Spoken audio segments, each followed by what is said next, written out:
असली दर तुष्टीकरण से संतुष्टीकरण की तरफ बढ़ रहे भारत से यही है आज का ये देश है हमारा। यूसीसी पर धर्म संकट, अगर मुसलमान मर्दों को 3 शादियों का 4 शादियों का अधिकार है तो मुस्लिम औरतों को भी मिल जाना चाहिए। देखिए आप करिए फैसला इस बात में। देखिए भारतीय जनता पार्टी ने पॉल्यूट कर दिया, क्योंकि इसके अपने वोटर खुश होते हैं कि देखो उन्होंने मुसलमानों को ठोक दिया। लेना देना किससे है? पता किससे? पता किससे? मैं बता रहा हूँ, इससे लेना देना है, इससे लेना देना है। देखो देखो रे बदला जमाना तो देख, बीजेपी का अंदाज शातिराना तो देख।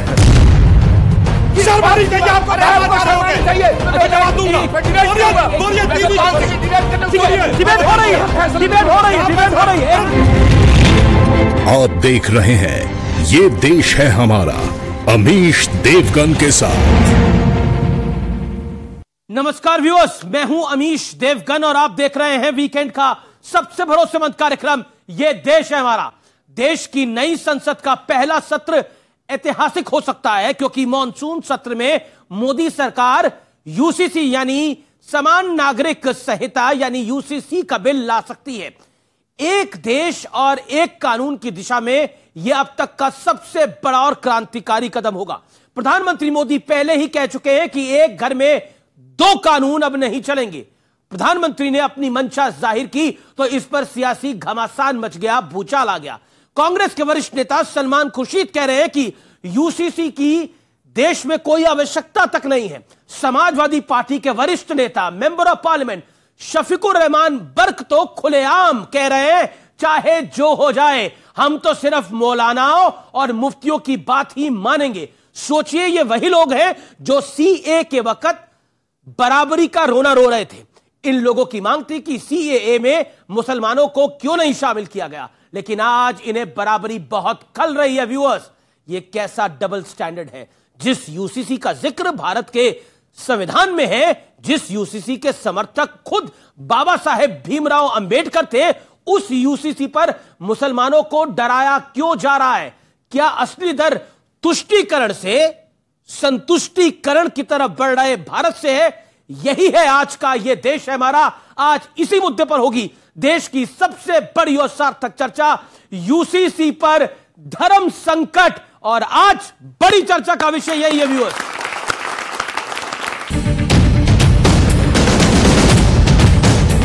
एक घर में परिवार के एक सदस्य के लिए एक कानून हो, परिवार के दूसरे सदस्य के लिए दूसरा कानून हो, तो क्या वो घर चल पाएगा क्या?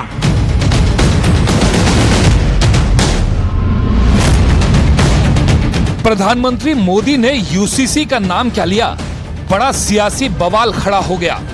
यकीनन अभी इसकी आवश्यकता नहीं है। ये हमारी पार्टी ने मांग की है कि हमें बताइए कि इसकी क्या आवश्यकता पड़ी थी। इसके बजाय कि इसको आगे चलाएं, इस पे बार बार सोचें कि कहीं कोई तूफान ना आए। अब तो खबर है कि सरकार नई संसद के मॉनसून सत्र में यूसीसी का बिल पेश कर सकती है। सरकार इस मसले पर सभी स्टेक होल्डर्स से बातचीत के पक्ष में है। लॉ कमीशन ने भी लोगों से सुझाव मांगे हुए हैं। संसद की कानून मामलों की स्थायी समिति ने 3 जुलाई को बैठक बुलाई है। इस बैठक में सभी स्टेक होल्डर्स को बुलाया गया है। जो फैसला यहाँ के उलमा मुफ्तियान करेंगे उसको हम मानेंगे। हम गवर्नमेंट ने यहाँ पर जो तय कर रही है उसके खिलाफ है, यूनिफॉर्म कोड के खिलाफ है। कुरान का हुक्म है, अल्लाह का हुक्म है, उसमें जो अल्लाह का हुक्म है हम उसको मानेंगे। तो क्या यूनिफॉर्म सिविल कोड के नाम पे आप प्लुरलिज्म, डाइवर्सिटी को छीन लेंगे क्या आप? और प्रधानमंत्री यूनिफॉर्म सिविल कोड के नाम पर हिंदू सिविल कोड की बात करना चाह रहे हैं। मकसद क्या है कि टारगेट करो भारत के मुसलमानों को। यूसीसी पर विपक्षी एकता में फूट भी दिख रही है, क्योंकि आम आदमी पार्टी, जेडीयू, एनसीपी के सुर उतने कड़े नहीं हैं जितने दूसरे विपक्षी दलों के हैं। यूसीसी का जो भी दस्तावेज होगा सामने आने दीजिए, सामने तो आने दीजिए। हम किस चीज पे हम समर्थन देना चाहते हैं यूसीसी को, किस पे समर्थन दे दें? मोदी जी से पूछ के। सवाल ये है कि यूसीसी का विरोध क्यों हो रहा है? क्या भारत का हर नागरिक समान हो, सबके लिए एक कानून हो? क्या कुछ लोगों को इससे किसी तरह की सियासी अड़चन की आशंका है। तुष्टीकरण से संतुष्टीकरण की तरफ बढ़ रहा भारत किसके लिए परेशानी का सबब है? मेरे साथ जनता जनार्दन है, सबसे पहले जोरदार तालियां। और आज तो खास मेहमान भी हैं कार्यक्रम के अंदर, योगी जी के हम शक्ल यहां बैठे हुए हैं, तो उनके लिए भी जोरदार तालियां। अनुराग भदौरिया घबरा गए हैं। अनुराग भदौरिया है मेरे साथ, समाजवादी पार्टी के प्रवक्ता, उनका अभिनंदन है। मेरे साथ डॉक्टर सुधांशु त्रिवेदी हैं, बीजेपी के सांसद, लोकप्रिय प्रवक्ता, जोरदार तालियों से उनका अभिनंदन है। मेरे साथ प्रियंका कक्कड़ है, आम आदमी पार्टी की नेत्री है और प्रवक्ता है, उनका अभिनंदन है। मेरे साथ कलीमुल हफीज साहब है, उनका अभिनंदन है, जाने माने पॉलिटिकल कमेंटेटर है, जोरदार तालियों से अभिनंदन करिए। आचार्य प्रमोद किस्टम है, आप तमाम लोगों का स्वागत है इस चर्चा के अंदर। सबसे पहले इस चर्चा की शुरुआत करता हूं मैं अनुराग भदौरिया आपसे, और 50 सेकंड का वक्त आपको देता हूं। आपके नेतागण तो कमाल है, आपके मेंबर ऑफ पार्लियामेंट कहते हैं कि हम मुफ्ती और मौलवियों की बात मानेंगे, सरकार की बात नहीं मानेंगे। मुफ्ती मौलवी भी क्या संविधान हो गए हैं समाजवादी पार्टी के लिए? देखिए, इस देश के अंदर में भारतीय जनता पार्टी यूसीसी की बात करती है। भाई, आप गोवा में आपने यूसीसी लगाया हुआ है। गोवा में अगर 30 साल उम्र हो जाए और अगर कोई लेडी, अगर उसका कोई बेटा पैदा नहीं होगा तो उसको दूसरी शादी करने का अधिकार आपने दे दिया है। ये सरकार भारतीय जनता पार्टी की वहां पे, तब आप उसमें वहां पे आप समानता की बात क्यों नहीं करते? आप ये बताइए ना कि वहां भी समानता की बात कीजिए। मैं पूरी बात कर लूं, आप यूसीसी के खिलाफ है? नहीं, मैं पूरी बात कर रहा हूं यूसीसी का। वही तो मैं कह रहा हूं, यूसीसी का आपने वहां, फिर आप 371A की बात ले लीजिए। 371A में आपने कई राज्य उसमें आते हैं, जैसे नागालैंड आता है, मिजोरम आता है, मणिपुर आता है, और कई इधर के भी राज्य आप देखो 371 में आते हैं, जिसमें हिमाचल है, उत्तराखंड है, कर्नाटका है, महाराष्ट्र है, गुजरात है। आपने स्पेशल दर्जा दिया हुआ है। कई जगह ऐसे जो जमीन, आप एग्रीकल्चर जमीन वहां खरीद नहीं सकते। आपने ए से लेके जेड तक घूम गए, लेकिन मेरे सवाल का जवाब नहीं दिया। इस सवाल को दोबारा सुनिए, आराम से सुनिए, जल्दबाजी मत करिए और जवाब दीजिए। मुफ्ती और मौलाना क्या संवैधानिक हिस्सा है जिसकी बात आपके सांसद कर रहे हैं? जवाब दीजिए। कोई इस बात को इस तरह से नहीं कहता है, वो सिर्फ यूसीसी पे बात हो रही है। उन्होंने कहा यूसीसी, मेरी बात सुनिए, मैं कह रहा हूं ना, प्रवक्ता कह रहा हूं ना, यूसीसी उन्होंने नहीं कहा। उनका कहने का नहीं, तात्पर्य अलग निकाल लो। इन्होंने क्या बोला? उन्होंने नहीं कहा, अलग है, यही बोला ना, नहीं कहा। मेरी बात, व्यूअर्स आप सबने सुना, मेरी बात तो स्क्रीन आप सबने भी सुना, इन्होंने बोला नहीं कहा। अब मैं उनकी बाइट प्ले करता हूं, क्या बोला समाजवादी पार्टी के सांसद ने। जो फैसला यहाँ के उलमा मुफ्तियान करेंगे उसको हम मानेंगे। हम गवर्नमेंट ने यहाँ पर जो तय कर रही है उसके खिलाफ है, यूनिफॉर्म कोड के खिलाफ है। कुरान का हुक्म है, अल्लाह का हुक्म है, उसमें जो अल्लाह का हुक्म है हम उसको मानेंगे। अब बताइए, हाँ क्या मतलब है? अभी तो आप कह रहे थे बोला ही नहीं, अब आप मतलब समझा रहे हैं। हाँ, नहीं तो नहीं कह रहा हूं। बोलिए। मैं साफ साफ कह रहा हूं। मैंने कहा यूसीसी का, देखिए आप डाइवर्ट मत कीजिए। डाइवर्ट नहीं कर रहा, मैंने तो वही चलाया जो उन्होंने बोला। मैं कह रहा हूं डाइवर्ट आपने करा। नहीं, मैं नहीं कह रहा हूं। मैं कह रहा हूं गोवा के अंदर से हटाइए आप यूसीसी। क्या बात है, अगर बेटा पैदा नहीं होगा दूसरी शादी कर लेंगे आप? अरे भैया, अनुराग देखिए, ऐसा होता है कि ट्रेन का डिब्बा जब पहले चलता है तो वो पहली पट्टी के बाद भी जब डिरेल हो जाता है, एग्जैक्टली आपकी वही। गोवा के चैलेंज अब आप शांत होइए, अब आप शांत होइए। बेटियां बैठी हैं, लोग बैठे, बताइए क्या आप बताइए आप लोग, क्या अगर बेटा पैदा नहीं होगा तो दूसरी शादी करने का राइट है क्या? आप बताइए ना आप लोग। आपने ऑडियंस से पूछा ना सवाल, बेटी 4 शादी करने का राइट है क्या? कोई नहीं। किसने कहा? किसने कहा? अब सुधांशु की बारी, सर आप मसौदा तैयार, एक सेकंड मसौदा, इन्हें मसौदा तैयार करा हुआ मिल गया। बेचारे उलेमा के खिलाफ कैसे बोल दे? अब ये विचारों की स्थिति ये है, तो इनको आके गोवा चिल्लाना ही है। पहला अनुराग आपको अभी तक हमने तो कहा यहाँ तो आपने बोल कर रखा बेटा और बेटी तब 4 कर लेंगे, 2 नहीं 4। गोवा में तरीका नहीं है। सुधांशु आप चुप रहिए। अनुराग आपने अपनी बात को रखा। सुधांशु त्रिवेदी, अब आपकी बारी। एक सेकंड। समाजवादी पार्टी के मेंबर ऑफ पार्लियामेंट ने बोला, बर्क साहब ने, वो आपने सुना। सलमान खुर्शीद ने जो बोला वो आपने सुना। क्या आपको लगता है आपकी मंशा भी थोड़ी शक वाली है, इसीलिए आप पे विश्वास नहीं कर पा रहा कोई? देखिए, हमारी मंशा बहुत साफ है। क्या है मंशा? स्वतंत्रता के 75 वर्ष के बाद बहुत से ऐसे ब्रिटिश की गुलामी की मानसिकता के विरासत के बहुत सी चीजें रह गई थी जिन्हें समाप्त करना जरूरी है। और मैं कोट करना चाहता हूं, डॉक्टर अंबेडकर ने 23 नवंबर 1948 को संविधान सभा की डिबेट में जब यह विषय आया तो उन्होंने कहा कि मुझे आश्चर्य है इस बात का कि पूरे देश में एक समान कानून क्यों नहीं हो सकता। और उन्होंने याद दिलाया कि यह मुस्लिम पर्सनल लॉ ब्रिटिश कब लाए, 1939 में। यानी कब यह बात हो रही, 48 की। उन्होंने कहा केवल 10 साल पहले पूरे भारत के सारे मुसलमान, यहां तक कि वो इलाके जो अब पाकिस्तान बांग्लादेश में चले गए, नॉर्थ वेस्ट फ्रंटियर प्रोविंस, सब कॉमन लॉ से गवर्न होते थे। तो यह क्यों नहीं हो सकता? तो यह फूट डालो राज करो की नीति की औपनिवेशिक विरासत को अभी तक लोग ढो रहे हैं और एकात्मता नहीं लाना चाह रहे हैं। इसलिए मैं यह कहना चाहूंगा, हम जानते क्यों लाना चाह रहे हैं। एक पुरानी पंक्ति थी कविता की कि उगा सूर्य कैसा कहो मुक्ति का ये, उजाला करोड़ों घरों में न पहुंचा। उसी की आगे की लाइन है ना, संयम व्यवस्था ना एकात्मता है, भरी है अभी तक मनों में गुलामी। वही राग अंग्रेजियत का पुराना सुनाते बड़े लोग नामी गिरामी। इसीलिए प्रजातंत्र की धार उतरी गगन पे मगर नीर जन सागरों तक न पहुंचा। तो अब मोदी जी के नेतृत्व में प्रजातंत्र की वह धार, वो सबके वो मुक्ति का सूर्य, उसका उजाला क्यों नहीं मुस्लिम बेटियों के पास धार्मिक नहीं है? हमें बोल आपका एजेंडा धार्मिक नहीं है। 10 सेकंड लाइन और कह दूं, 10 सेकंड। देश में अनुराग शांत रहिए, आपका टाइम हो चुका है। 10 सेकंड। समानता की बात में सांप्रदायिकता नजर आती है और संप्रदाय सापेक्ष नियम में धर्मनिरपेक्षता नजर आती है। ऐसा विचित्र उदाहरण आपको दुनिया में कहीं देखने को नहीं मिलेगा। कलीमुल हफीज साहब, एक बड़ा मूल सवाल है, इसमें धार्मिक एजेंडा क्यों दिखाई देता है? क्या आपको लगता नहीं है कि इसको संवैधानिक दायरे में देखना चाहिए? आप सोचिए, जेडीयू, आम आदमी पार्टी, एनसीपी का उतना बड़ा सिद्धांतिक सपोर्ट नहीं है, लेकिन जेडीयू और आम आदमी पार्टी वो कह रही है कि सिद्धांतिक सपोर्ट है हमारा यूसीसी को लेकर। क्या करिएगा? देखिए, भारतीय जनता पार्टी इस यूसीसी के बहाने मुसलमानों को निशाना बनाकर, असल निशाना उसका कुछ और है। मिसाल के तौर पर इनकी अपनी सहयोगी पार्टी है नागालैंड में, एनडीपीपी, उसके अध्यक्ष ने यह कहा, जो चैंगमंग क्योंग है, कि हमें यह मंजूर नहीं है। इनकी एक और सहयोगी पार्टी है अकाली दल, उसने भी बाकायदा स्टेटमेंट देकर कहा कि इस यूसीसी के बहाने से अल्पसंख्यकों के जो अधिकार हैं वो सीमित कर दिए जाएंगे, उन पर डाका डाला जाएगा। इसके अलावा Nagaland Baptist trust association, Nagaland tribal council, उसके अलावा खासी हिल ऑटोनोमस डेवलपमेंट काउंसिल ने 24 जून को बाकायदा प्रस्ताव पर कर ये कहा। तीसरी बात, मिजोरम ने अपनी विधानसभा में फरवरी में ही ये प्रस्ताव पास करा कि इसके खिलाफ रहेंगे। और चौथी बात, झारखंड के 30 आदिवासी संगठनों ने आदिवासी समन्वय समिति बनाकर बाकायदा इनके खिलाफ प्रस्ताव पास किया। 5 जुलाई को वो जो देव कुमार धर उसके हेड हैं, उन्होंने पीटीआई को इंटरव्यू दिया कि हम 5 जुलाई को गवर्नमेंट के खिलाफ खड़े होंगे। आपने लगभग मैं ये कह रहा हूं, एक सेकंड सर, सवाल काउंटर सवाल है, अधिकार है ना काउंटर सवाल। पहले पूरी बात में करना, नहीं एक सेकंड, काउंटर सवाल बिल्कुल आप ही के पास आ रहा हूं मैं, आप ही के पास आ रहा हूं।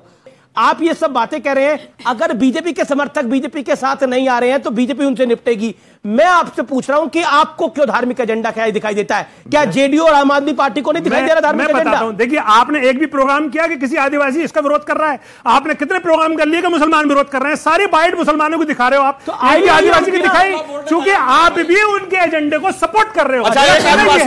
जेडीयू और आम आदमी पार्टी भी कर रही है, ये पूरे देश जेडीयू और आम आदमी पार्टी भी कर रही है। क्या आप भारतीय जनता पार्टी के एजेंडे को आगे बढ़ा रहे हो? इसे हिंदू मुस्लिम करके दिखा रहे हो? सच्चाई ये आपके मौलवी मौलाना बोल रहे हैं, सांसद बोल रहे हैं, आपने आदिवासी पॉलिटिकल पार्टी बोल रही है, all India Muslim personal law board बोल रहा है, तो कोई क्या करेगा? देखिए, वो प्राइवेट लोग हैं, मैंने जो बात कही है, आप अच्छा आम आदमी पार्टी का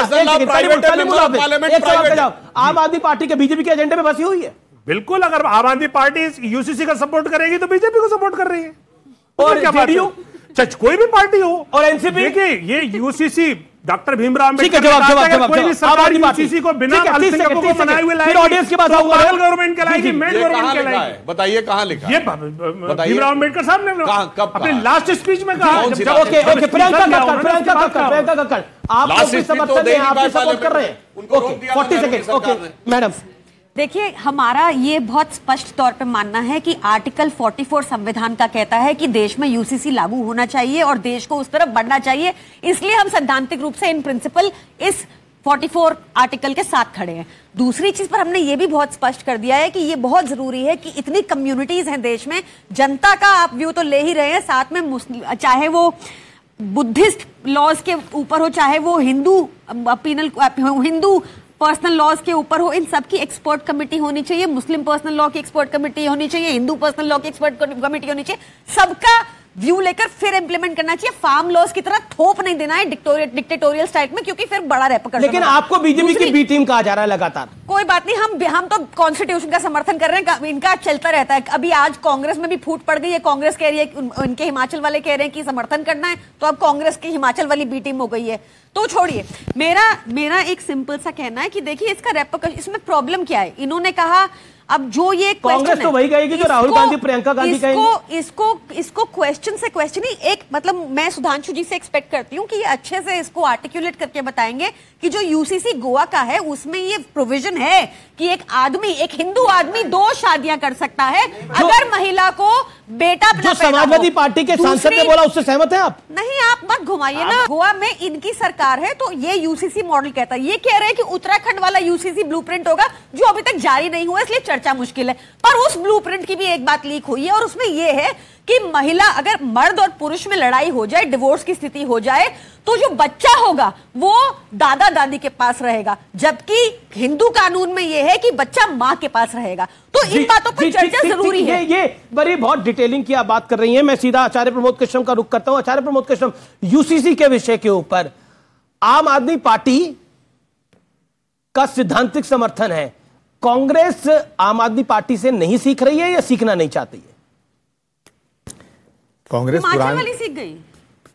जी जी जी आचार्य जी, कांग्रेस पार्टी बहुत पुरानी पार्टी है, बल्कि देश की सबसे पुरानी पार्टी है, सबसे बड़ी पार्टी है। तो आम आदमी पार्टी को कांग्रेस से सीख लेनी चाहिए। और कांग्रेस पार्टी कर्नाटका में गारंटी भी है, नहीं बोले कांग्रेस वो सारे जवाब देंगे, आप कॉपी कर रहे हैं। अमीश जी, आपने कैसा बीज बोया है कि देखिए झगड़ा हमारा आम आदमी का भी करा दिया। अब मुझे टोक रही हैं, नहीं टोक रही सर, नहीं प्लीज, आम आदमी पार्टी की सम्मानित प्रवक्ता।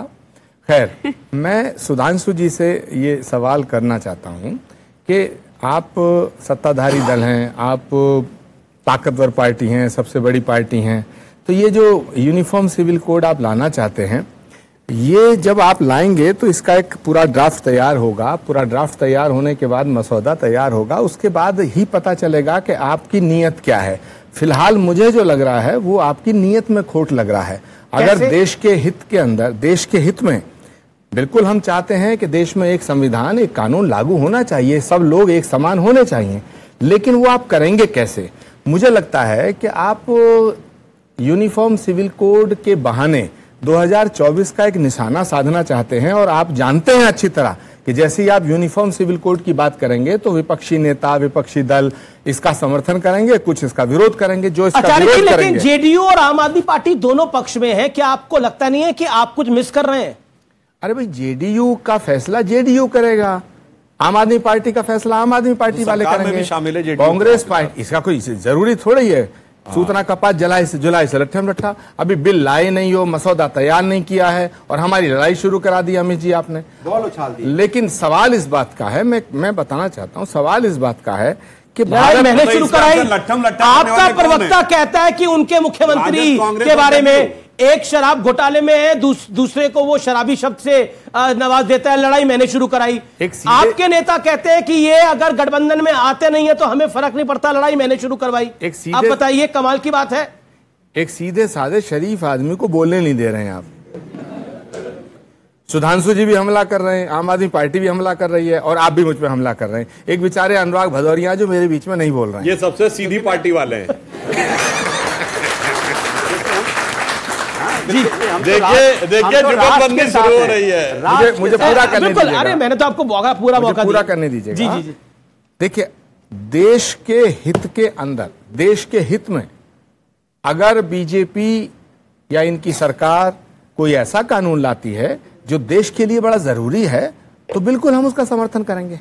लेकिन ये पता कैसे चलेगा? ये पता तब चलेगा जब ये बताएंगे कि इस यूनिफॉर्म सिविल कोड में क्या घटा रहे हैं और क्या बढ़ा रहे हैं, क्या तोड़ रहे हैं, क्या जोड़ रहे हैं, क्योंकि भारत विविधताओं का देश है। तो इनको स्पष्ट करना पड़ेगा। इसकी जिम्मेदारी किसकी है? अमित देवगन जी, मेरी तो है नहीं, इनकी है। तो अगर ये बताएं कि हम ये तोड़ रहे हैं और ये जोड़ रहे हैं, खबर ये आ रही है कि उद्धव ठाकरे भी साथ इनके खड़े हो रहे हैं। अरे भाई, उद्धव ठाकरे साथ खड़े हो रहे हैं, हम कहां इनके दुश्मन हैं? देखिए, लॉ कमीशन ने सबसे सुझाव मांगे, और इस मामले में लॉ कमीशन ने बहुत ओपननेस दिखाई है कि सिर्फ सांसदों से नहीं, सिर्फ पॉलिटिकल पार्टी से नहीं, कोई भी आम व्यक्ति, चाहे धार्मिक नेता हो, धर्मगुरु हो या आम व्यक्ति हो, वो अपना सुझाव दे सकता है 14 जुलाई तक।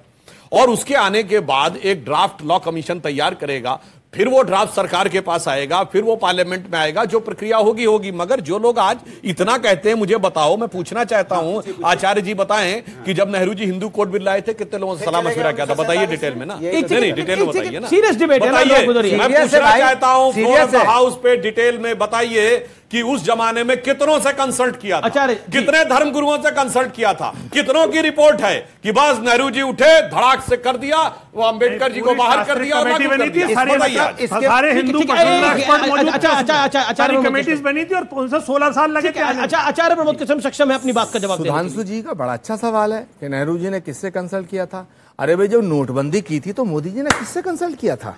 जब ये किसान का बिल लाए थे तो किससे कंसल्ट किया था? और जब किसानों का बिल वापस किया तो किससे कंसल्ट किया था? मतलब इन्होंने बहुत अच्छी बात, मतलब इन्होंने मान लिया कि अभी तक कंसल्ट करने की जो बातें कर रहे थे वो सिर्फ नाटक था, क्योंकि आखिर में नेहरू जी ने नहीं कंसल्ट किया था। यह स्वीकार करने के लिए धन्यवाद। यानी अब जबकि हमारा तो लॉ कमीशन कंसल्ट कर रहा है, मतलब ये तो ये भी नहीं बता सकते किसी के पास लेटर क्या हो, काम बीजेपी कर रही है। अच्छा अमित जी, इन्होंने मान ली कि उन्होंने नहीं कंसल्ट किया था, इसलिए हम कुछ कंसल्ट नहीं कर रहे हैं। भाई हम नोटबंदी करेंगे, मेरी मर्जी। अगर हम लॉकडाउन लगाएंगे, मेरी मर्जी। 2000 का नोट चालू करेंगे, मेरी मर्जी। बंद करेंगे, मेरी मर्जी। मैंने संविधान कुछ है ही नहीं, संविधान का कोई मतलब नहीं है। संविधान में तो बात होगी ना। आपका सवाल है स्वामी जी, मैं एक चीज पूछता हूँ, ये जो यूजीसी हो रहा शुरू, यूसीसी, ये देश हित के लिए है। नेहरू जी ने जो किया था वो देश हित में नहीं था। जी, सवाल जवाब। बिल्कुल, नेहरू जी पे मुकदमा चलाया जाए। नहीं, सारे देश की समस्याओं का जो जड़ है वो नेहरू जी तो है ही, और सारे बिल्कुल है। बहुत अच्छी बात। और कुछ कहना है? वो तंज के और कुछ कहना है? सुधांशु जी यही काम कराएंगे देश के पहले प्रधानमंत्री को। सुनिए, मैं आपको याद दिलाता हूं। पर सुधांशु जी, हर चीज नेहरू जी पे कैसे? अब मैं जवाब दे रहा हूं। अरे अनुराग भाई, आप तो शांत रहिए, हर सवाल में जवाब नहीं दे रहे। अब मैं नेहरू जी की जुबानी उन्होंने यूसीसी के लिए क्या बोला मैं कोट कर रहा हूं। फरमाइए। एक हंगरी के पत्रकार जिनका नाम है टिबोर मोंडे, उनको 1956 में नेहरू जी ने इंटरव्यू दिया, बहुत विस्तार से 3 घंटे का इंटरव्यू, जिसपे उस हंगरी के पत्रकार ने किताब लिखी, Nehru's view India in the world. उसमें जिस समय समान नागरिक संहिता की बात हुई तो नेहरू जी ने बड़े गर्व से कहा कि हमने हिंदुओं में दूसरी शादी अवैध कर दी है, हमने विरासत के नियम निर्धारित कर दिए हैं, महिलाओं को अधिकार दे दिए हैं। अब वो पत्रकार कहता है मुसलमानों के बारे में, तो नेहरू जी का वर्ड है, बकौल Nehru ji, I can not dare to touch Muslims. मेरी हिम्मत नहीं है, मेरी हैसियत नहीं है कि हम मुसलमानों को छू सकें, क्योंकि उनकी अपनी सोच है, अपनी धार्मिक भावना, उनको उसके हिसाब से चलना चाहिए। इसका अर्थ हो गया वो डेयर, हैसियत नहीं वाली बात उस जमाने में भी थी। और उसके बाद वो याद करिए, आरिफ मोहम्मद खान साहब ने बताया था कि राजीव गांधी सरकार के समय में जब उन्होंने शाबानो केस के ऊपर इस्तीफा दिया तो राजीव गांधी सरकार के एक मंत्री ने उनसे कहा कि तुम क्यों इसके खिलाफ खड़े हो? तो आरिफ साहब ने कहा क्योंकि ये मुसलमानों को गर्त में ले जाने वाला काम हो रहा है। तो बकौल आरिफ साहब, उस कैबिनेट मंत्री ने कहा कोट एंड कोट कि अगर मुसलमान गटर में पड़े रहना चाहते हैं तो उन्हें पड़े रहने दो, तुम क्यों उनको उठाने के लिए निकले हो? तो वही स्थिति है कि इन्होंने पिछले 60-70 सालों में सिर्फ कट्टरपंथी, मैं मुस्लिम समाज की बात नहीं कर रहा, मुस्लिम समाज के कट्टरपंथी तबकों के साथ वोट की तिजारत कर करके, और उस वोट की तिजारत की कंपटीशन में इन दोनों ने लेकर देश का भी नुकसान किया, समाज का नुकसान किया, मुस्लिम समाज का नुकसान किया, और इसीलिए सारी माइनॉरिटीज में सबसे खराब स्थिति में मुस्लिम क्यों है? कलीमुल, क्या आपको लगता नहीं है कुछ चीजें वाजिब है? सिखों को दिक्कत नहीं है, बौद्धों को दिक्कत नहीं है, जैनों को दिक्कत नहीं है, इसके अलावा ईसाइयों को दिक्कत नहीं है। क्या आपको लगता नहीं है पॉलिटिकल प्रपंच के चलते मुसलमानों का नुकसान हो रहा है लगातार? देखिए, मैंने पहले आपको बता दिया, सिखों को भी तकलीफ है, एसईडी का मैंने बताया, क्रिश्चियन को भी तकलीफ है, मैंने बैप्टिस्ट चर्च नागालैंड का बता दिया, लेकिन फिर भी आप मानने को तैयार नहीं है, एक अलग बात है। अब आइए, मुसलमानों की स्थिति खराब क्यों है?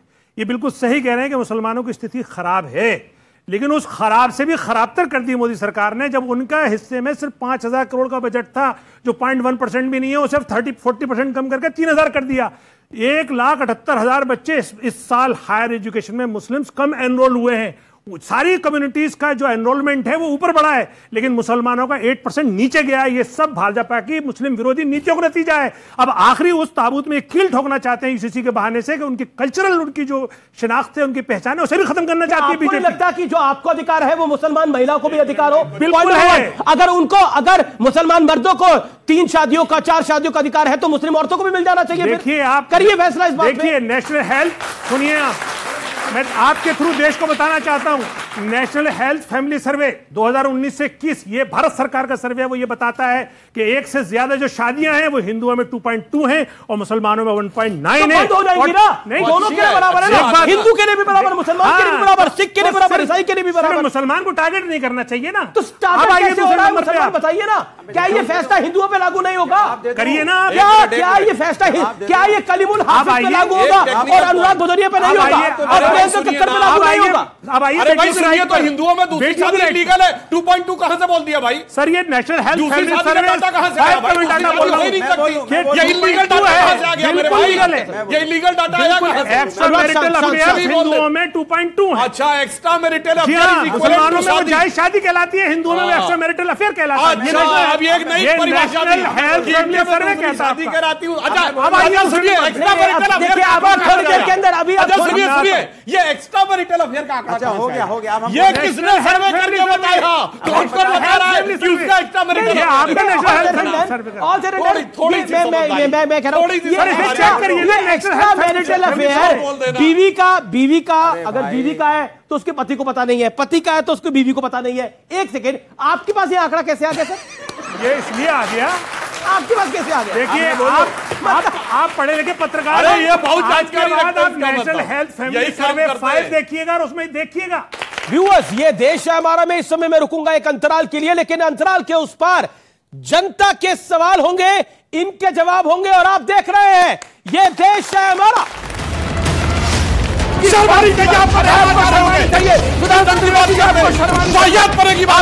महाराजा दशरथ के 3 रानियां थी। बताइए 3 ही क्यों थी, 2 या 4 क्यों नहीं? समाचार हो तो बोलो, जवाब दूंगा।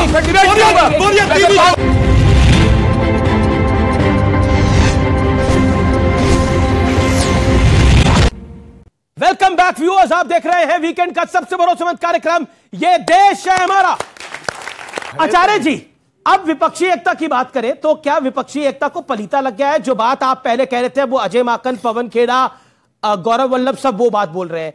क्या आपको लगता है कि यूसीसी एक बड़ा मुद्दा है जिसमें विपक्षी एकता होनी चाहिए थी, लेकिन जेडीयू, चलिए आम आदमी पार्टी को तो आप लोग लगातार बुरा भला कह रहे हैं, जेडीयू के बारे में क्या बोलेंगे? उद्धव ठाकरे के बारे में क्या बोलेंगे? एनसीपी के बारे में क्या बोलेंगे? जवाब। भाई, पहली बात यह, विपक्षी एकता में पलीता मैंने नहीं लगाया, आप लगा रहे हैं। दूसरी बात है, अगर ये इल्जाम हमारे सिर रखना है और हम इसके घड़े को हमारे सिर पे फोड़ना तो अलग बात है। हमने आम आदमी पार्टी को कभी बुरा भला नहीं कहा। हमने तो आम आदमी पार्टी की सरकार बनवाई साहब पहली बार, और कांग्रेस के दिल्ली के तमाम नेता विरोध में थे, फिर भी उसके बाद आम आदमी पार्टी की पहली बार सरकार बनाई। और ये दिल्ली में नहीं किया कांग्रेस पार्टी ने, रीजनल पार्टियों को जब जब ताकत कांग्रेस ने दी है तब तब ताकतवर होने के बाद उनकी पहली लड़ाई बीजेपी की बजाय कांग्रेस से हो जाती है। ये उत्तर प्रदेश में भी हुआ, ये बिहार में भी हुआ, ये वेस्ट बंगाल में हुआ, ये तमिलनाडु में हुआ, ये और भी स्टेट्स में हुआ।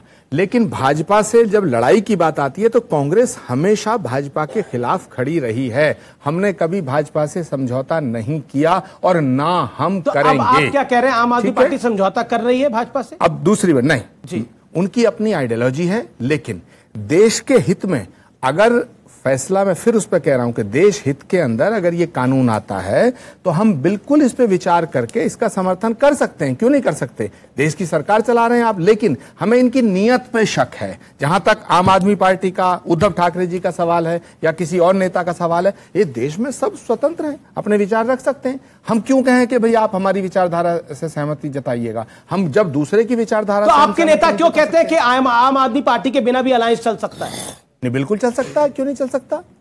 आम आदमी का काम हमारे बिना चला नहीं चला, तो हमारा काम भी इनके बिना चल जाएगा।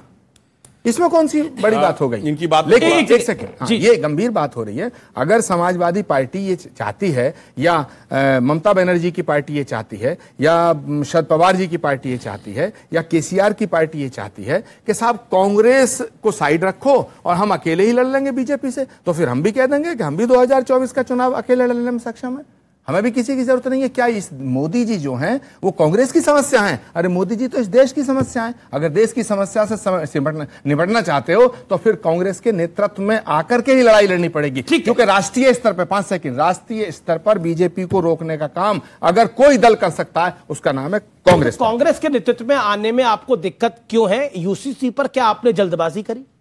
जो भी गलतियां कांग्रेस ने की, बीजेपी कहती है कि यही मेरा रीजन है कि मैं आज वो गलती 10 टाइम ज्यादा क्यों कर रही हूं, तो वो गलत है।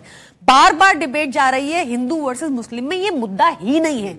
सबसे पहली चिंता मेरी ये है कि यूसीसी कोर्ट जो गोवा का है वो एक आदमी को 2 शादियां करने का राइट देता है अगर महिला को बेटा नहीं होता। क्या ये रहेगा? दूसरा, इनका जो यूसीसी उत्तराखंड का ब्लूप्रिंट आया है उसमें आया है कि अगर हस्बैंड वाइफ का डिवोर्स होता है तो बेटा तो बच्चे को ग्रैंड पेरेंट्स को दे दिया जाएगा। क्या ये सही है? ऐसा होना चाहिए? इसमें इन्होंने जो 371 का प्रोविजन है कॉन्स्टिट्यूशन में, वो कहता है कि मिजोरम और नागालैंड के स्पेशल राइट्स हैं। उसमें एनडीपीपी, जैसे भाई ने बताया, एनडीपीपी ऑलरेडी अपना ऑब्जेक्शन दर्ज कर चुकी है जो इन्हीं की अलायंस है। उसमें ये सारे मेन मुद्दे हैं, इनका जवाब क्या रहेगा? अगर सुधांशु जी सपोर्ट करते हैं तो अब तक किस बात पे सपोर्ट कर रहे हैं बिना ब्लूप्रिंट के? जी सुधांशु त्रिवेदी। देखिए, मैं दोनों की बात का उत्तर देता हूं। पहले तो आचार्य जी ने कहा कि कांग्रेस ने हमेशा रीजनल पार्टी का साथ दिया और फिर रीजनल पार्टी ने भाजपा से लड़ाई लड़ी। मान्यवर, आप पूरी तस्वीर नहीं बता पाए। आम आदमी पार्टी का उद्भव कैसे हुआ? 32 सीटें हमारी थी, 28 इनकी और 8 इनकी। आपकी सरकार हारी थी, ईमानदारी से स्वीकार कर लेना चाहिए था। आप 8 सीटों पे आ गए, बात खत्म। मगर बीजेपी को रोकने के लिए आपने इनका साथ दिया। उसके बाद ये लड़ाई हमसे न लड़ते तो आपसे लड़ते, अभी तो 0 सीटें हो गई। उसके बाद आप लड़ाई में नहीं रह गए। वैसे ही उत्तर प्रदेश में हुआ। जब मुलायम सिंह जी पहली बार मुख्यमंत्री बने तो भाजपा की 56 सीटें थी, मुलायम सिंह जी की 180 सीटें थी। जनता दल वीपी सिंह के जमाने में कांग्रेस 96 सीटों के साथ मुख्य विपक्षी दल था। जब अयोध्या में फायरिंग हुई, हम इनसे अलग हो गए, उन्होंने उनको बचाया, तो फिर क्या हुआ? उसके बाद वो साफ ही हो गए। तो लड़ाई हमसे ही होनी है भाई, क्योंकि हमारे ही खिलाफ मन में नफरत रख के आपने किया था। अब हम इसके ऊपर आते हैं। देखिए, जो ट्राइबल्स एरियाज हैं या किसी की भी संस्कृति हो अथवा जमीन का संरक्षण हो, उसका इस कॉमन सिविल कोड से क्या लेना देना? क्यों नहीं? ये तो बड़ी सिंपल सी बात है। अरे भाई, उसका सवाल है। जमीन सिविल का प्रियंका जी अनुराग एक सेकंड, मेरी पूरी बात बोलने दीजिए। सबका जवाब एक सवाल है। आपका सवाल है ना? वो जवाब दे देंगे। सवाल मैं ये पूछना चाहता हूं कि यूसीसी आने के बाद हिंदू निकाह किया करेंगे या मुसलमान फेरे फेरेंगे? जरा बताइए। नहीं, क्लियर। अरे भाई, इसका धार्मिक संस्कृति परंपरा से क्या मतलब? मैं बता रहा हूं। तो फिर किससे? सुनिए, मैं जवाब दे रहा हूं। अरे भाई, मैं उदाहरण दे रहा हूं। मैं उदाहरण दे रहा हूं। जैसे पैनल कोड में सब एक हैं, हत्या हुई तो फांसी होगी। अब फांसी के बाद दफनाओगे या जलाओगे अपने ऊपर है, मगर फांसी होगी हत्या पे। यह रूल होना चाहिए। मगर यहाँ तो गलत एग्जाम्पल है भाई।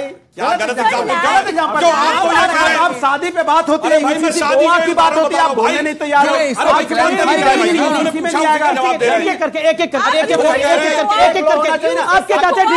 आपके चाहते मैं डिबेट रोकूं यहाँ पर? नहीं, एक एक करके इन्होंने सवाल पूछा, ये जवाब देंगे। इन्होंने सवाल पूछा, ये जवाब देंगे। एक एक करके आप जवाब। उन्होंने सवाल पूछा, उसका ही जवाब दे रहा हूं। उन्होंने कहा शादी होगी तो फेरे से होगी। आप इधर आ जाइए। शादी होगी तो फेरे से होगी या निकाह पढ़ के होगी? इसका क्या मतलब है?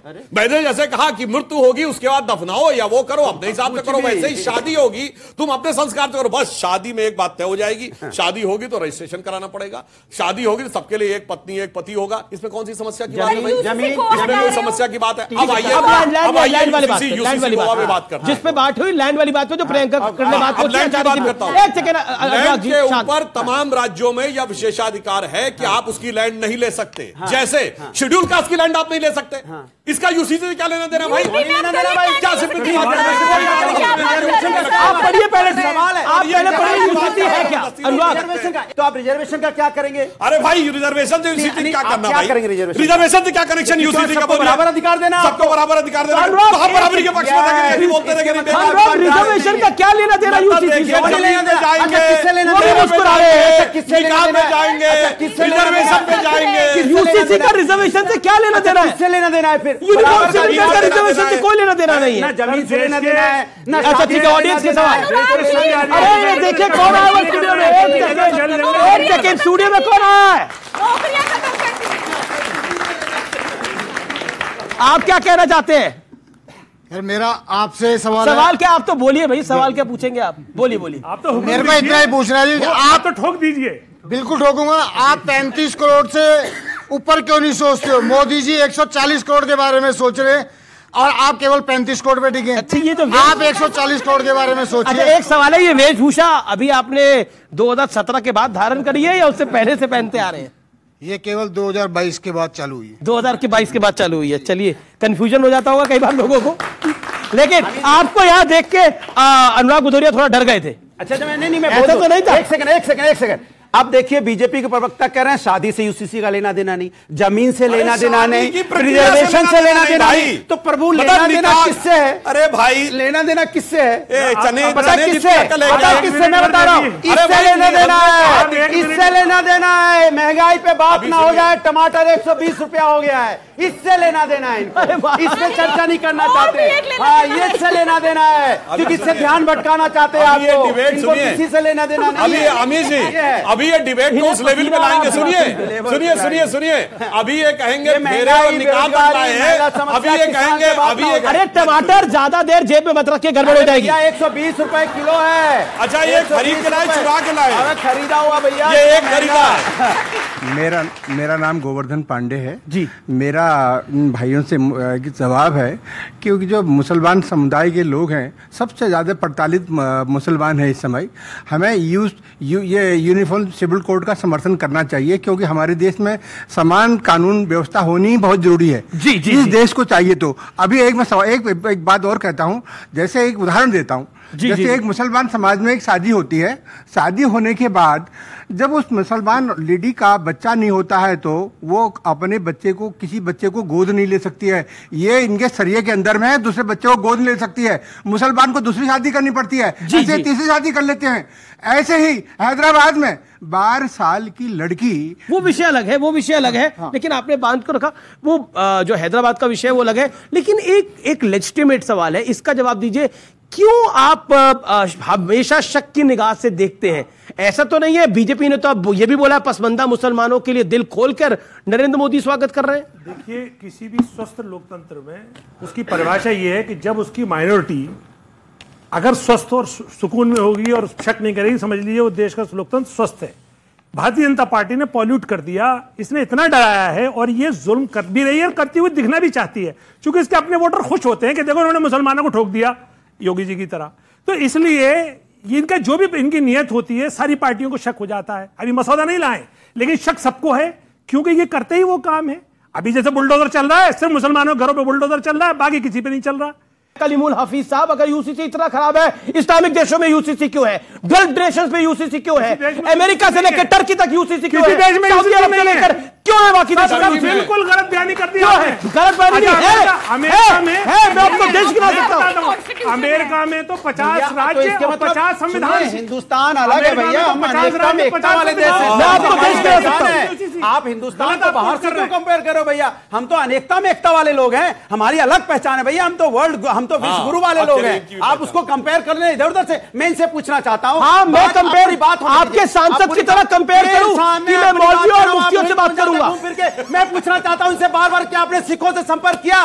देखो यूसीसी एक बात होती है ना, कहीं कुछ बना ही नहीं। कहते ना 2 लठ गए, बोले ये खेत हमारा होगा। बोले खेत होगा तो क्या करोगे? इसमें सरसों बोएंगे, फिर सरसों पैदा होगी, फिर गाड़ी खरीदेंगे। गाड़ी तुम अकेले चलाओ क्या? नहीं मैं भी चलाऊंगा। उसी में लट्ठा में लट्ठा हो गया, लाठी मार दी, एक दूसरे को खेत है ही नहीं कहीं। ये कहानी किसकी बता रहे हो? यूसीसी लाए नहीं है, यूसीसी कहीं है ही नहीं, मसौदा तैयार नहीं, लड़ा रहे हैं सबको, लड़ जाओ लड़ जाओ लड़ जाओ, ये हाल है। ये तो आपके ऊपर डिपेंड हुआ ना।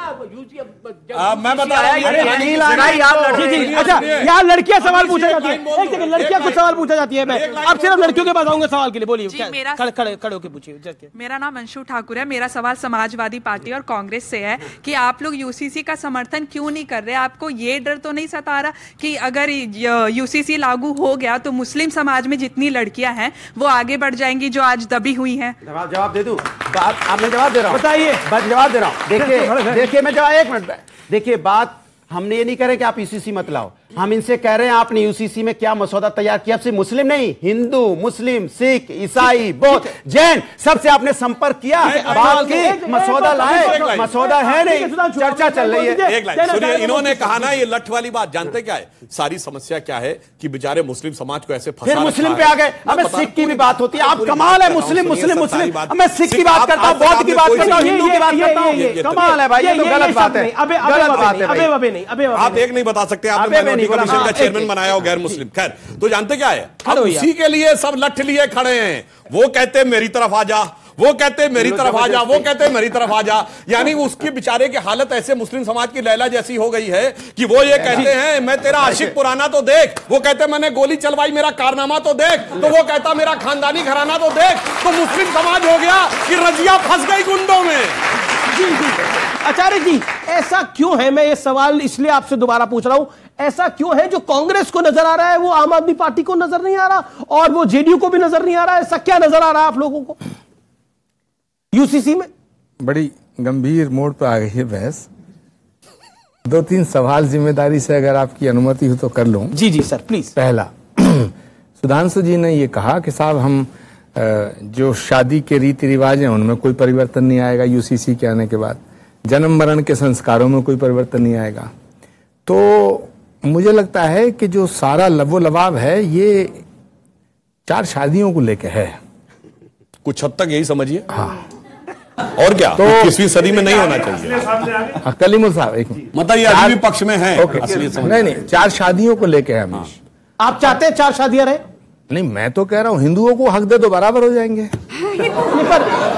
ओफो, कैसे दिल की आरज़ू लबों पे आती है। आखिर में देखिए खरबूजे देख, खरबूजा कैसे रंग बदलता है। अरे भाई मेरी बात सुनो। नहीं तो फिर इसमें काउंटर सवाल है। फिर यार इतनी देर बाद। जी जी बोलिए आपका हक है। भाई आप उनकी 4 बीबियां रखने का हक छीन रहे हैं ना, और आप चाहते हैं कि इन्हें काट के छोटा कर दे, यहाँ कर दें, तो भाई उन्हें बड़ा तकलीफ हो रही है, तो हिंदुओं को दे दो 4 शादी, तो एकता आ जाएगी, समरसता आ जाएगी। नंबर 1। नंबर 2, तो बीवियों को भी हक दे दो 4 शौहर रखने का। दे दो, ये तो बराबर का दर्जा होगा। हिमाचल में है, नॉर्थ ईस्ट में है। इसमें तो क्या तलाक कर देने का भी हक दो? नहीं है इस्लाम में तो। नहीं, भारत को एक फ्री लाइफ जीने का एक तौर तरीका आ जाएगा। नंबर 1। नंबर 2, मैं अपनी बात बाद में करूंगा, पहले अरे भाई सुधांशु जी, अब मैं सवाल कर रहा हूं, जवाब आप जी बताइए। दूसरा बात यह है कि मुझे बड़ी अजीब बात लग रही है कि कलीमुल साहब मुसलमानों का पक्ष रख रहे हैं और सुधांशु जी हिंदुओं की बात कर रहे हैं। कितना बेहतर होता जब सुधांशु त्रिवेदी मुसलमानों के दर्द की बात करते और कलीमुल हफीज हिंदुओं की बात रखते, तो ये असली हिंदुस्तान। पर मैं तो हिंदुओं की बात कर रहा हूँ, तो असली हिंदुस्तान बन शुरू से कर रहा हूँ। और सुनिए तीसरा पॉइंट है, सुधांशु जी हम तो मुस्लिम महिलाओं के दर्द की बात कह रहे हैं। सुधांशु जी इन मुसलमानों के पीछे क्यों पड़े हो? इन्होंने क्या बिगाड़ा आपका? क्या इस देश के अंदर मुसलमान हिंदुस्तानी नहीं है? क्या ये देश इनका नहीं है? क्या इन्हें अपनी बात कहने का हक नहीं है? क्या इस देश की बुनियाद में मुसलमानों का लहू पसीना खून शामिल नहीं है? कैसी बात करते हो? और अभी आपने बड़े शायराना अंदाज में कहा, तो मैं भी कहना चाहता हूं कि देखो रे बदला जमाना तो देख, बीजेपी का अंदाज शातिराना तो देख। और सुधांशु जी वाह क्या सांसद हैं, आपका ये तौर तरीका शायराना तो देख। इन्होंने जो बात कही जी बहुत अच्छी बात कही। जिस मुस्लिम का वो कह रहे हैं कि हिंदुओं को भी हक दे दो, हालांकि ये तार्किक बात नहीं है। फिर क्यों नहीं है? वो तो उन्होंने लगता है तलाक नहीं दिया हिंदुओं को। मुझे लगता है इस्लाम में तलाक नहीं दिया जाए। हाँ तो क्यों जहां का एक जो चीज महिलाओं को दबाती है वो पूरे समाज में लागू कर दी जाए। लड़कियों से राय लेना चाहता हूं। सर, 4 शादियों जैसी जो बात इन्होंने कही है, ना ही वो मुस्लिमों के लिए सही है, ना ही वो हिंदुओं के लिए सही है, क्योंकि इसमें जो लड़कियां हैं उनको किस तरीके की चीजों से गुजरना पड़ रहा है कि उनको अपनी पति को किसी के साथ बांटना पड़ रहा है, अपने शौहर को किसी के साथ बांटना पड़ रहा है, और इसके अलावा बच्चा ना होने की वजह से दूसरी शादी कर लेना। इससे बेटर है आप किसी को अडॉप्ट कर लो, किसी को लाइफ मिलेगी। बिल्कुल, इस पे मैं यही कहूंगी कि ये बिल्कुल गलत है। आफ्टर ऑल इंडिया जो है हमारी संस्कृति है, एक हमारा कल्चर है। अगर आप 4 शादियों का हक एक स्त्री, एक पुरुष, हिंदू, मुस्लिम सबको दे रहे हैं तो कहीं ना कहीं हमारे कल्चर के साथ आप खिलवाड़ कर रहे हैं। आपके चैनल के माध्यम से पूरी दुनिया को ये बताना चाहता हूं, भारतीय संस्कृति में बहुविवाह की प्रथा पहले से थी। महाराजा दक्ष के 27 कन्या थी, 13 कन्याओं का विवाह महर्षि कश्यप से हुआ, और महाराजा मर्यादा पुरुषोत्तम भगवान श्री राम के पिता श्री राजा दशरथ के 3 पत्नियां थीं। प्रश्न ये नहीं है, प्रश्न मैंने ये उठाया कि जब आप 4 बीवियों के लिए ही यूसीसी लाना चाहते हैं तो एक ऑर्डिनेंस ले आओ, जैसे आपने आम आदमी पार्टी की सरकार के पक्ष में सुप्रीम कोर्ट के 5 जजों का फैसला 1 सेकंड में पलट दिया। तो इतना हंगामा करने की क्या जरूरत है? तो सीधा कहो कि 4 शादियां बैन, बात खत्म हो गई। इसमें इधर अगर मगर लेकिन बट किंतु परंतु क्यों करना चाहते हो आप? और मैंने ये कहा था कि अगर 4 शादियां प्रॉब्लम है उनको नीचा मत करो तो इनको ऊपर कर दो। ये मेरा एक तर्क था। वैसे तर्क है, विचित्र तर्क है ये, ना ही मैं पक्ष में था, मगर जब देश बदल रहा है तो सब कुछ बदलना चाहिए। मैं इस बात से बहुत आहत हूं कि धर्माचार्य होकर इस प्रकार की बात कहे। राजा दशरथ के 3 रानियों का मतलब क्या 3 रानियां थी?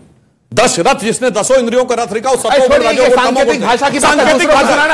धर्माचार्य को भी सांकेतिक भाषा धर्माचार्य होने के ऊपर तुलसीदास से बड़े ज्ञानी हो गया। बिल्कुल मैं बोल रहा हूं, पूरी रामायण को सवाल करेंगे। महाराजा दशरथ के और महाराजा रघु, महाराजा 16,000 शर्मानी चाहिए आपको, धर्माचार्य चाहिए। सुधांशु जी आपको शर्मानी वाहियात पड़ेगी बात। रामायण को आप भगवान तुलसीदास को पूरी भारत की क्या बात करते हैं? एक पुराण कहता, उपनिषद कहता, वेद कहता, कैसी बातें करते हैं? कैसी बातें करते हैं? पूरी रामायण गलत हो गई। महाराजा दशरथ के 3 रानियां थी, कौशल से कौशल्या, कैकेयी से कैकेयी और सुमित्रा।